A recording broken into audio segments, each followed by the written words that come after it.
Good evening. Thanks so much for joining us tonight. I'm Brendan Clark. Good evening, everyone. We are glad you're watching. I'm Carolyn Murray. It's been 3 years since those riots in downtown Charleston that were sparked by the murder of George Floyd. And now police officers in Charleston are reflecting on the changes that have happened since then. News 2's Kevon Dupree is joining us live from King Street, telling us about some of those changes. Kevon.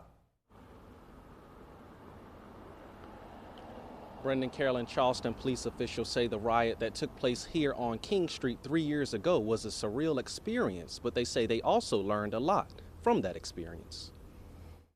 Charleston Police Lieutenant James Byrne was there the night civil unrest erupted in downtown Charleston. It was definitely surreal to see the city take that turn and to see the streets and the businesses that we love so much have that night. Byrne says those businesses and people who were on King Street that night were subjected to several dangerous situations. We had gunfire that night, we had arsons, we had burglaries. There were a number of crimes that were being committed that night. We had bricks being thrown, rocks being thrown, sometimes at us, sometimes at businesses. Throughout the chaos, Byrne says protecting citizens was his department's main priority. That was what we were trying to focus on, was making sure that people were safe.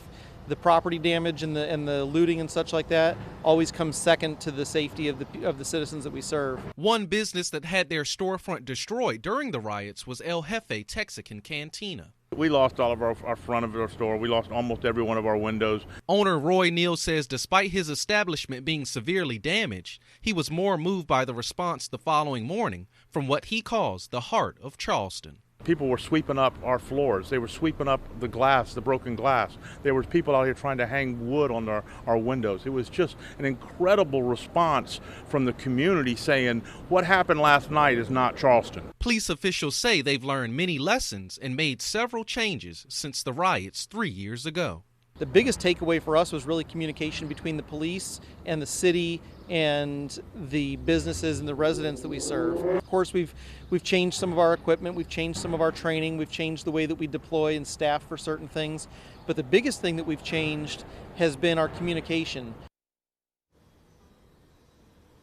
And because of that enhanced communication, police officials say that their relationship with businesses here along King Street is better than ever before. Reporting live from King Street, I'm Kevon Dupree. Count on 2.